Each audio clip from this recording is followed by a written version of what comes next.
ఇలా మాటి మాటికి ఈ కార్ రేసింగ్ అవినీతి దయచేసి మీ ముందర నేను ఒక స్పోర్ట్స్ మినిస్టర్ కూడా పనిచేసిన కనుక అనేక దేశాల్లో కూడా నేను స్పోర్ట్స్ ఈవెంట్లు కూడా పోయినా కనుక మరి అటు మేము ఈ దేశ ప్రతిష్టను పెంచడానికి చేసినటువంటి ప్రక్రియ ఇది.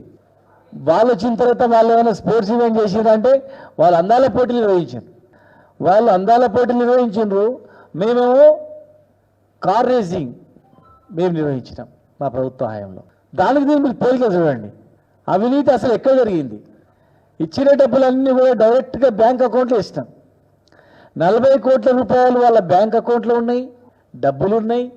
ఏనాడు కూడా ఈ ప్రభుత్వం ఆ డబ్బులు మాకు వాపస్ చేయండి అని ఒక మాట అడగలేదు, ఒక నోటీస్ ఇవ్వలేదు, లేదా ఆ బ్యాంకులో ఉన్నటువంటి అకౌంట్ సీజ్ చేసి ఆ పైసలు వాపస్ ఇవ్వాలని చెప్పి ఒక చట్టపరమైనటువంటి యాక్షన్ కూడా అక్కడ తీసుకోలేదు. కేటీఆర్ గారు దేశ విదేశాల్లో తిరిగిండు, చదివిండు, ఉద్యోగాలు చేసి వచ్చిండు కనుక ప్రపంచ స్థాయిలో ఈ తెలంగాణను ఆకర్షించాలంటే, తెలంగాణకు పెట్టుబడులు రావాలంటే, రాబోయే తరంలో ఫ్యూచర్ జనరేషన్ మొత్తం కూడా వచ్చేది ఎలక్ట్రికల్ కార్స్.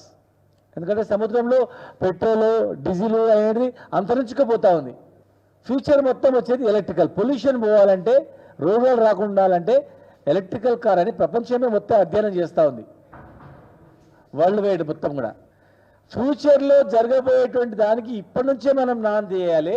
ఇక్కడ ఎలక్ట్రికల్ ఈ కార్ రేసింగ్ పెట్టినట్లయితే ప్రపంచంలో ఉన్నటువంటి ఎలక్ట్రికల్ వెహికల్స్ మొత్తం కూడా తెలంగాణ వైపు, ఇండియా వైపు దృష్టి వస్తుందని చెప్పి ఆలోచనతో ఇక్కడ పెట్టిండు.